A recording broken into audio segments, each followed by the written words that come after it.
யோக முறைகளை உலகம் முழுவதும் எடுத்துச் சென்றவர்கள் சப்தரிஷிகள் என்று சொல்லக்கூடியவர் 7 நபர்கள்.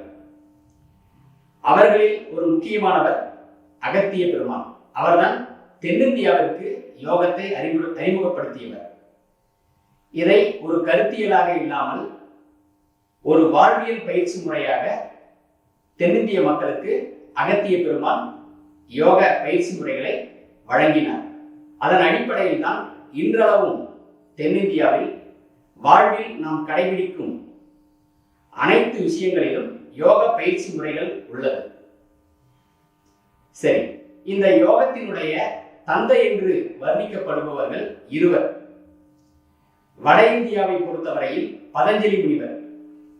அவர்தான் முதலில் ரிட்டனில் இந்த யோக முறைகளை வழங்கினார். அதன் அடிப்படையில் தான் நாம் இன்று புத்தக வடிவில் யோக பயிற்சி முறைகளை கற்கின்றோம்.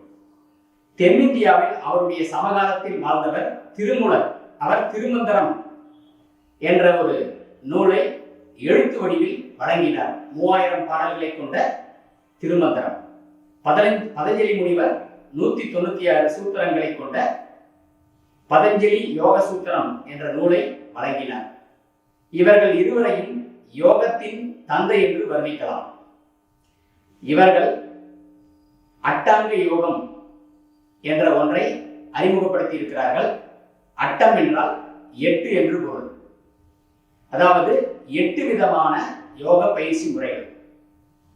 அவை இயமம், நியமம், ஆசனம், பிராணாயாமம், பிரத்யாகாரம், தாரணை, தியானம், சமாதி என்று 8 படிநிலைகள். யோகத்தில் ஒரு மனிதன் வளர்ச்சி பெற வேண்டுமானால் இந்த 8 படிநிலைகளை கடக்க வேண்டும். இயமம் என்றால் உடல் ரீதியாக மன ரீதியாக தேவையில்லாதவற்றை நீக்குதல். நியமம் என்றால் உடல் ரீதியாக மன ரீதியாக தேவையானவற்றை சேர்த்தல். இந்த 2 படிநிலைகளை ஒரு மனிதன் கடந்து விட்டால் 3வது படிநிலை தான் ஆசனம். ஆசனம் என்றால் அமர்வு நிலை. இப்பொழுது சுகாசனத்தை பற்றி தெரிந்து கொண்டோம் அல்லவா? அது ஆசனம். அதை போன்ற ஆசனங்கள் எண்ணிலடங்கா ஆசனங்கள் இருக்கிறது. அதாவது ஓரறிவு முதல் 6 அறிவு வரை உள்ள மனிதன் வரை உள்ள அதாவது பிராணிகள் எல்லாமே எப்படி அமரும், படுக்கும், இந்த நிலைகளை வைத்து ஆசனங்களை வரையறுத்தார்கள். இந்த உலகில் 84 லட்சம் வகையான உயிரினங்கள் இருப்பதாக யோக நூல்கள் வர்ணிக்கின்றன.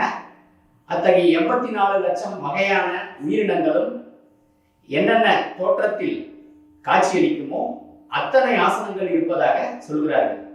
அத்தனை ஆசனங்களையும் ஒரு மனிதன் தனது வாழ்நாளில் கற்க இயலாது.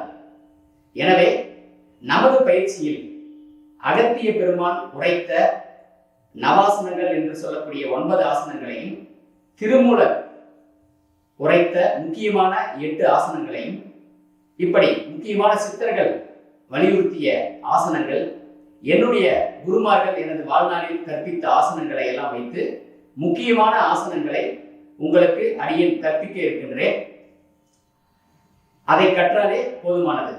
இப்படி 3ஆம் நிலையான ஆசன நிலையை ஒரு மனிதன் கடந்து விட்டால் உடல் பிளெக்சிபிலிட்டியாக, அதாவது உடல் வளையக்கூடிய தன்மைக்கு வந்துவிடும். உடல் நம் கட்டுப்பாட்டிற்குள் வந்துவிடும். அடுத்ததாக பிராணாயாமம். 4வது நிலையில் பிராணாயாமம். பிராணா என்றால் மூச்சு காத்து, யாமம் என்றால் நிலைப்படுத்துதல்.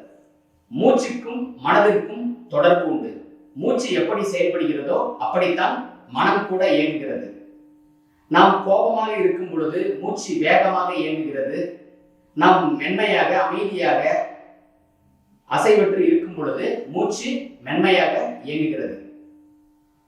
இந்த மூச்சை நாம் நிலைப்படுத்தும் பொழுது மனம் நமது ஆளுமைக்குள் வருகிறது.